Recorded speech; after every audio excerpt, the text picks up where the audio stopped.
Every morning at exactly 5:30 a.m., before the employees arrived, a quiet man named Samuel unlocked the doors of Harrison Technologies. Most people never noticed him. To them, he was just the janitor. He swept the floors. He emptied the trash. He cleaned coffee stains from desks, and by 8 a.m., he had disappeared into the background. People walked past him every day without even saying good morning. One Monday morning, Employee 1, "Hey, janitor. You missed a spot." Samuel, smiling, "Thank you. I'll take care of it." Employee 2, laughing, "He's always smiling." Employee 3, "Maybe cleaning floors is his dream job."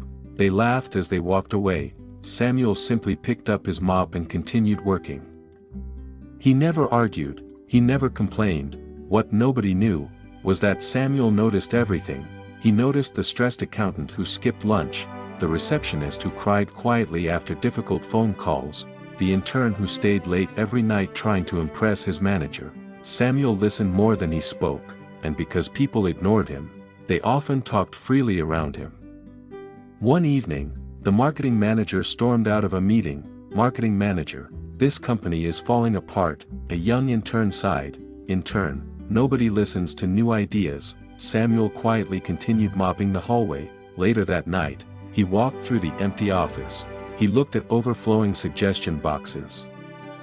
Unfinished projects, broken equipment, employees working overtime. He whispered to himself, "Samuel, this company doesn't have a people problem, it has a communication problem." The next morning, a handwritten note appeared on the company notice board. Nobody knew who wrote it. It simply said, "A company grows when people feel heard." Employees stopped to read it. Some smiled, some ignored it. The next day, another note appeared, "Thank someone today. You'll be surprised how much it matters." Something strange began happening. People actually started thanking one another. The atmosphere became slightly warmer. Every morning, a new anonymous note appeared. "Your ideas matter. Mistakes teach more than silence. Great leaders listen before they speak. Respect costs nothing." The company slowly began changing. Employees smiled more. Departments worked together. Managers became more approachable. Even customer complaints started dropping. One afternoon, the CEO noticed something unusual. "CEO, our employee satisfaction scores have increased by 30%. HR director, productivity is also rising." CEO, who started these notes? Nobody knew. Security cameras showed only one thing. Every morning, Samuel walked past the notice board, but he never stopped, curious. The CEO arrived at work before sunrise. He hid behind a hallway corner. At exactly 5:45 a.m. Samuel quietly pulled a folded piece of paper from his pocket. He pinned it onto the notice board. It read, "The strongest companies aren't built by the smartest people.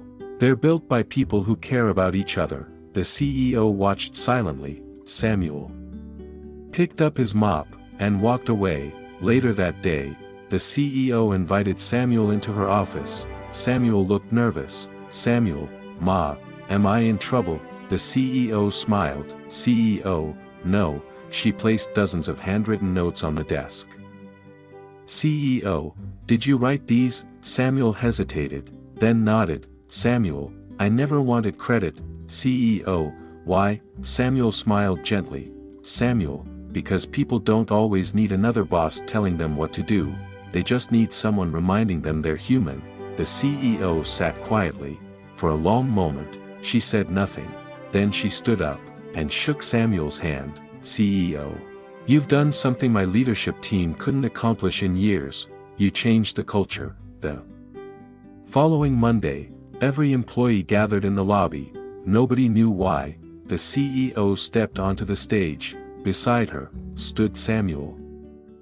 Still wearing his janitor's uniform, whispers filled the room. Employee 1, why is the janitor up there? Employee 2, what's going on? The CEO raised her hand. The room became silent. CEO, for years, we measured success by numbers, but we forgot something more important, people. He looked towards Samuel. CEO, the person who reminded us of that wasn't a manager. It wasn't a consultant. It wasn't an executive, it was the man who cleaned our floors. The room became completely silent. Some employees lowered their heads in embarrassment. They remembered the jokes, the rude comments, the mornings they ignored him. The CEO continued, "CEO, starting today, Samuel is our Director of Employee Culture and Well-Being." Gasps echoed through the room. Then, someone started clapping, another joined, then another. Within seconds, the entire building erupted into applause. Some employees had tears in their eyes. Samuel couldn't believe it. "Samuel, I don't know what to say." The CEO smiled. "CEO, say what you've been teaching us all along." Samuel looked around the room. He smiled. "Samuel, no matter what your job title is, never underestimate the power of kindness. Because sometimes, the smallest acts leave the biggest legacy." Narrator. Months later, the company became one of the best places to work in the country. Not because they had the newest technology, not because they made the most money, but because they finally learned to value every person, from the CEO to the janitor. So here's a question for you. Have you ever overlooked someone because of their job?